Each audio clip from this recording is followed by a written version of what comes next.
تو آج ہم حضرت ابراہیم علیہ السلام اور بادشاہ نمرود کے مشہور واقعے کا ذرا گہرائی سے جائزہ لے رہے ہیں۔ ہمارے پاس جو مواد ہے اس کی روشنی میں جی یہ صرف ایک کہانی نہیں ہے، بلکہ یہ ایمان، منطق اور اس وقت کی جو سب سے بڑی طاقت تھی نا، اس کے ٹکراؤ کی ایک داستان ہے۔ دیکھتے ہیں یہ ماخذ ہمیں کیا بتاتا ہے۔ بالکل، اور یہ سمجھنا بڑا اہم ہے کہ حضرت ابراہیم جس ماحول میں تھے وہاں بت پرستی بہت ہی آپ کہیں عام تھی۔ ہاں، ماخذ یہ بھی بتاتا ہے کہ ان کے اپنے والد آزر وہ خود بت بناتے تھے، تو چیلنج کی شدت اور بڑھ جاتی ہے۔ او اچھا، جی، تو جب انہیں نبوت ملی، ان کی پہلی دعوت ہی توحید کی طرف تھی، یعنی ایک اللہ کی عبادت۔ بس تو آئیے پھر اس قصے کی جو اہم موڑ ہیں اور ان میں جو نکات پوشیدہ ہیں ان کو ذرا سمجھنے کی کوشش کرتے ہیں۔ جی ضرور۔ سب سے پہلے تو وہ بت خانے والا واقعہ، یہ صرف بت توڑنا نہیں تھا، میرے خیال میں یہ ایک بڑا سوچا سمجھا قدم تھا۔ بالکل بالکل۔ تو جب قوم نے ان سے پوچھا تو انہوں نے کیا جواب دیا اور اس کا اثر کیا ہوا تھا؟ دیکھیں، انہوں نے کلہاڑا سب سے بڑے بت کے کندھے پر رکھا اور کہا کہ بھائی یہ کام اس بڑے نے کیا ہوگا، اسی سے پوچھ لو اگر یہ بول سکتا ہے۔ ماخذ اس بات پر زور دیتا ہے کہ یہ ایک بڑا منطقی چیلنج تھا، صحیح، جس نے قوم کو ایک طرح سے ان کی اپنی بنائی ہوئی چیزوں کی بے بسی پر غور کرنے پر مجبور کیا۔ اچھا، وہ لوگ مطلب شرمندہ تو ہوئے، لیکن وہ جو ضد تھی نا اور جو روایات تھیں، ہاں وہ غالب آ گئیں۔ جی، انہوں نے انہیں سچ قبول نہیں کرنے دیا۔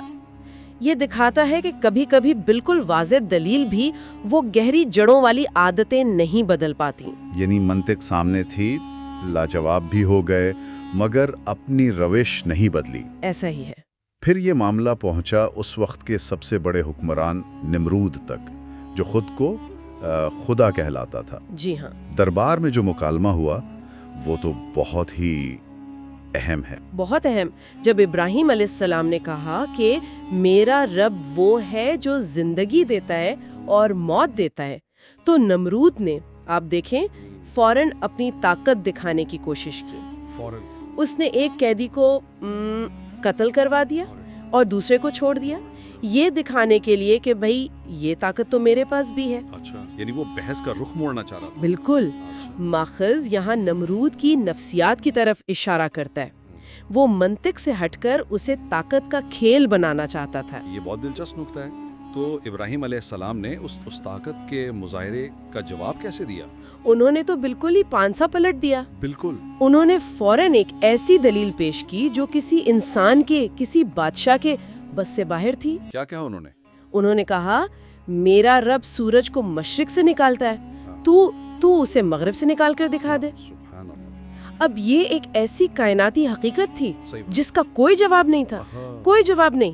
ماخذ کے مطابق اس دلیل نے نمرود کو بالکل ساکت کر دیا، چپ کرا دیا۔ ظاہر ہے یہ صرف چیلنج نہیں تھا، یہ خدائی اختیار اور انسانی حدود کا ایک واضح فرق تھا۔ تو جب منطق اور دلیل میں شکست ہو گئی، پھر نمرود نے وہی کیا جو ایسے حکمران کرتے ہیں، طاقت کا استعمال۔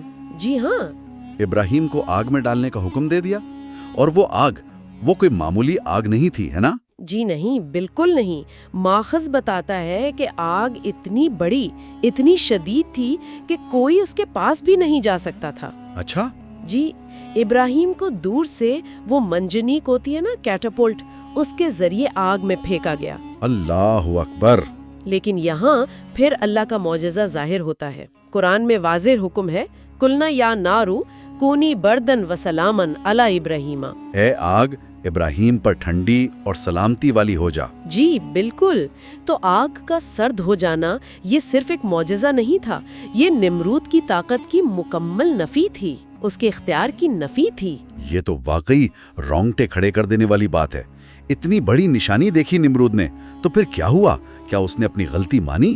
نہیں، ماخذ یہی بتاتا ہے کہ نمرود کا تکبر وہ قائم رہا۔ اللہ اکبر۔ اس نے اس عظیم نشانی سے بھی کوئی سبق نہیں سیکھا، اور پھر اس کا انجام بڑا عبرتناک ہوا۔ وہ کیسے؟ اللہ نے ایک نہایت کمزور مخلوق، ایک مچھر، ایک معمولی سے مچھر کے ذریعے اسے ہلاک کیا۔ مچھر سے؟ جی، وہ مچھر اس کے کہا جاتا ہے کہ ناک کے ذریعے دماغ میں داخل ہو گیا اور اسے مسلسل اذیت دیتا رہا یہاں تک کہ وہ بہت تکلیف دہ موت مرا۔